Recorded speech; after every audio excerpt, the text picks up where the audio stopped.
So let's dive right in with a question that might feel a little unsettling. What if the you that you think you are isn't actually there? Today, we're going to unpack the Buddhist concept of no self, an idea that really challenges one of the most basic assumptions we have in the Western world. I mean, think about it for a second. Are you really? Every cell in your body has changed. Your thoughts, your beliefs, they've evolved. All your experiences have shaped you in brand new ways. We just have this feeling, this intuition that we're a continuous, solid self. But Buddhism kind of asks us to, look a little closer at that feeling. And this right here, this is the core of the whole discussion. On one hand, you've got the Western view, which is deeply rooted in Greek philosophy. It sees the self as this fixed thing, like a statue, an enduring soul that lasts. But the Buddhist perspective, totally different. It sees the self as a river, a continuous flowing process of change, never, ever the same from one moment to the next. So you have to wonder, where did this idea of a fixed, unchanging you even come from? Why does it feel so natural to us? To get to the bottom of that, we actually have to take a trip back to ancient Greece. A huge chunk of Western thought is really built on this one idea from Aristotle called substance. And the concept is pretty straightforward. Everything has an unchanging core, an essence. A chair has its chairness, a rock has rockness, and you have you-ness. It's that deep down gut feeling that there's a permanent me in here, totally separate from all your changing thoughts and feelings. This idea, it's the bedrock for the concept of an immortal soul. Okay, so now let's do a complete 180 and look at a radically different way of seeing the world.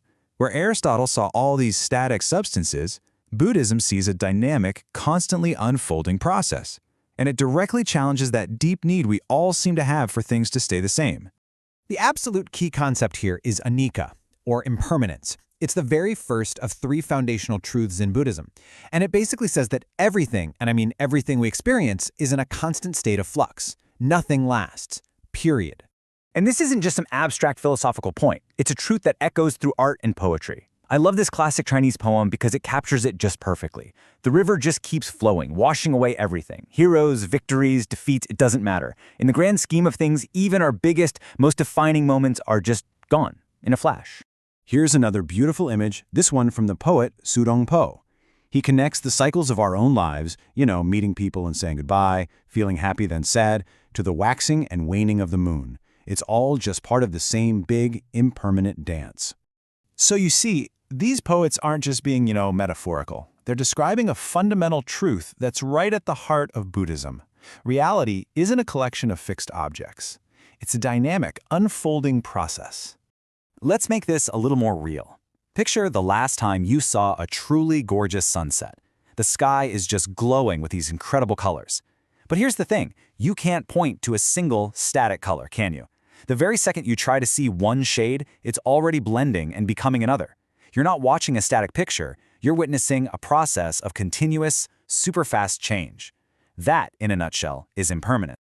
Okay, so how does this universal law of impermanence lead us all the way to this radical idea of no self?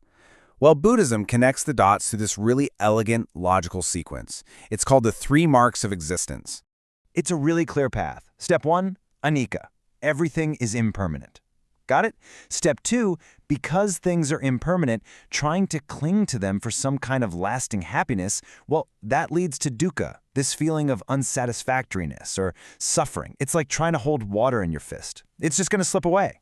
And that leads directly to the 3rd mark. If everything is impermanent, then there can't be a permanent, unchanging self at our core. And that's anatta, or no self. So this is the big question that just naturally pops up, right? If there's no permanent essence, no soul, then what is this thing I call me? I mean, what am I?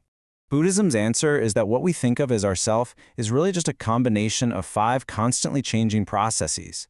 These are called the aggregates.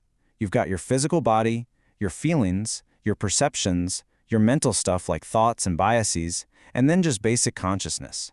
Think of it like a team of players. They work together so perfectly that we mistake the team's activity for this single solid thing we call me. But there's no permanent manager calling the shots, it's just the dynamic flow of the processes themselves. And these analogies the Buddha used are just brilliant for showing how insubstantial each of these parts really is. Our body, it's like a lump of foam. Looks solid, but there's nothing really there. Feelings, they're like bubbles, here 1 second and gone the next. Perceptions, a mirage, totally deceiving us. Our thoughts and mental habits are like a plantain trump, which has no solid core. And consciousness itself is like a magician's illusion. There's no solid there, you know? So if there's no solid self to be the cause of our actions or the one receiving the effects, then our whole way of thinking about cause and effect has to change. And this is another huge mental shift from how we usually see things in the West. You know, the traditional Western view is so linear, kind of like dominoes falling. A causes B, which then causes C. Simple, right? But the Buddhist view, whoa, it's more like a spider's web. If you pluck one tiny strand, the entire web vibrates.